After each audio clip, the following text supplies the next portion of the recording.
Welcome back to the Price of Business. I'm your host, Kevin Price, talking to you about you and your business. Got my good friend Felicia Cravens on. She's a pundit. She is a political activist. She's a mom. And she also has tights in her closet that she used to be a superhero, I understand, as well. Delighted as always to have you on the program. How are you, Felicia? You're outing me. Look at that. I know. I didn't say which one, though. I was careful. All right, good. We're going to keep that part a mystery. But absolutely, you are very heroic in what you do, and we're proud of what you do. Love the way you're keeping people accountable. We really need that. What do you got? What's on your radar screen these days? What are you watching?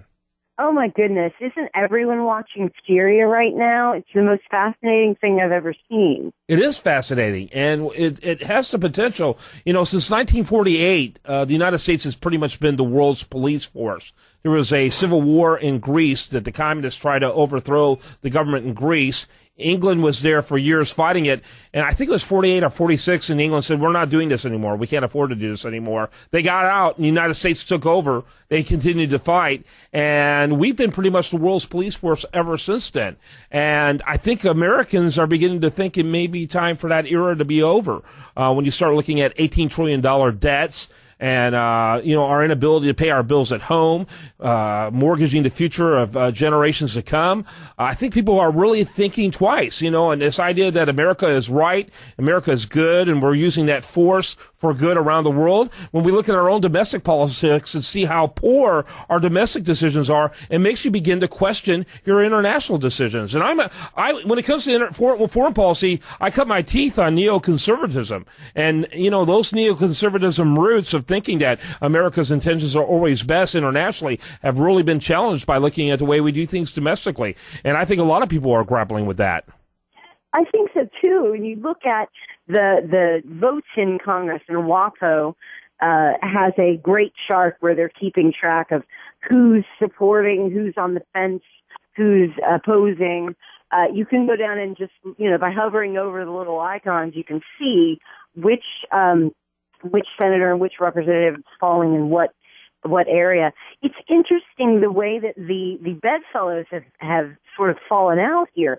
You have, on one hand, say, Code Pink showing up during Kerry's testimony with their red hands. And you have MoveOn.org planning protests. You have the media not covering that at all, if they can help it. And then you have Rand Paul and John Culberson here in Houston and several of the other guys in Congress that are saying, no, it's time to stop. Now, some of them are principled, some of them are probably taking the pulse of the public, but I don't care which, as long as they're coming down on a thoughtful position here that says this needs at least review by Congress before being launched. I think that is proper no matter what. Whether you support or oppose action in Syria, it must go to Congress. But you see these weird couplings here, and no one's trying to talk about the fact that the left is still opposed to this because it doesn't look good for the president. Yeah, absolutely. And they're, for whatever reason, trying to save that guy when that guy never faces re-election again unless something weird's going on that I don't know about. But, hey, who knows? That silly thing called the Constitution has been pushed aside quite often these days. But meanwhile, all these House Democrats and Senate Democrats many of them are going to be fighting for their political lives in just 1 year. You would think they'd be looking out for their own hide.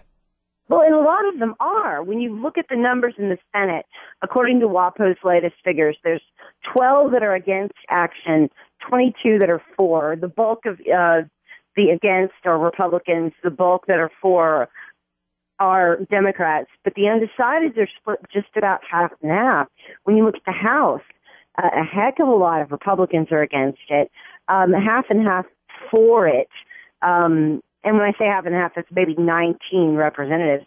And the undecideds, more undecideds are Democrats, and the more lean no's are Republicans. It's a strange picture that a lot of people may get on the same page from different places, coming from different paths, to get to the decision that, hey, Congress probably has given up enough of its authority, whether it's over administrative issues or whether it's over getting into the president. And it's about time to reclaim it. That would be probably the best of all possible outcomes if the Congress actually reclaimed their war powers ability. Yeah, I think so. And how many wars has the United States won ever since they stopped declaring war in Congress? Right. I mean, how can you win one? I think the last one was World War II. The last time we actually declared war was World War II. And our foreign policy interventions have been rather miserable ever since then.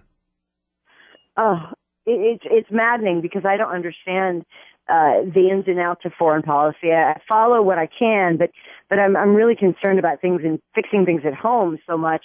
When this comes up, when something like this comes up that has both international and domestic ramifications, it sort of wakes me up and wakes everybody up to the fact that we don't operate in a bubble. Obviously, there are concerns when rogue countries do horrible things, and the United States is right to be concerned, but at what cost to us do we try to fix all the problems?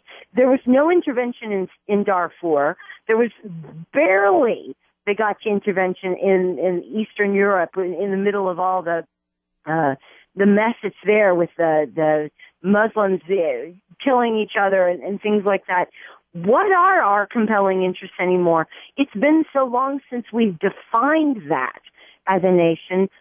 We're all sort of floating on whatever comes up, and whichever horror story gets the best coverage on the news is the one that our policy seems to be directed at. Yeah, I think that's true. I gotta say, if I was serving in Congress, first of all, I'd become more and more suspicious, as time has gone along. But in this particular case, you got to look at the fact that you've got the Christian population, which I would be interested in if I were serving in Congress, the Christian population of Syria saying, we'd rather have Assad than whoever's going to replace Assad. And you've got Israel saying, hey, you know what? The devil we know is better than the devil that will replace him. I mean, let's face it, Arab Spring has been a nightmare for Israel. I just don't see a whole lot of basis for getting behind this. Well, and what have we done? We've gone into Libya, and we've seen how horrible that's turned out for us, especially with an ambassador dead. We've gone into, Iraq and Afghanistan attempting to deal with the consequences of 9/11, and we're still there. There's still problems. We've got Iraq in that region that's obviously firing up to support Assad or support rebels or whoever.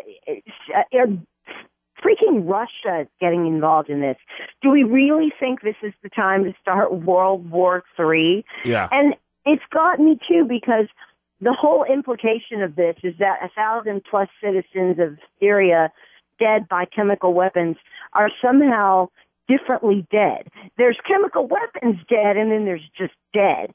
That's ridiculous means to build your foreign policy. Yeah, it's kind of archaic. It's an early 20th century deal. We saw World War I, and frankly, in World War I, whenever the Germans used it, they killed as many of their own. It was very difficult to control. Mustard gas would blow back on them. It's like, crap, and so it's almost humorous to look back on it, and I don't understand that either. Death is death, and, I don't know. I guess there's some kind of dark side to chemicals. That's a great parallel, and I will say, though. What's that? That's a great parallel, though, because now you've just put words to something I've been feeling. This feels like 1913, 1914. Yeah. Yeah, it does have that feel to it. And by the way, our producer here, Simeon, points out the fact Ambassador Stevens died in Benghazi because we were arming the Syrian rebels. I'm going to make him put on the mic and explain why they would have been opposed to that. Hey, well, there's talk that it was a CIA operative kind of led thing going on with the Syrian rebels where they were actually arming the Syrian rebels, where that never came out in the media. Certainly Obama never talked about us having any sort of help for the Syrian rebels because they have al-Qaeda ties. So now he's coming down on the side of wanting to attack the Assad regime because supposedly they used chemical weapons or, I guess, sarin gas on their own citizens. But there's also stories swirling about that maybe that's a setup that it was actually the rebels doing it to make Right. Assad look bad.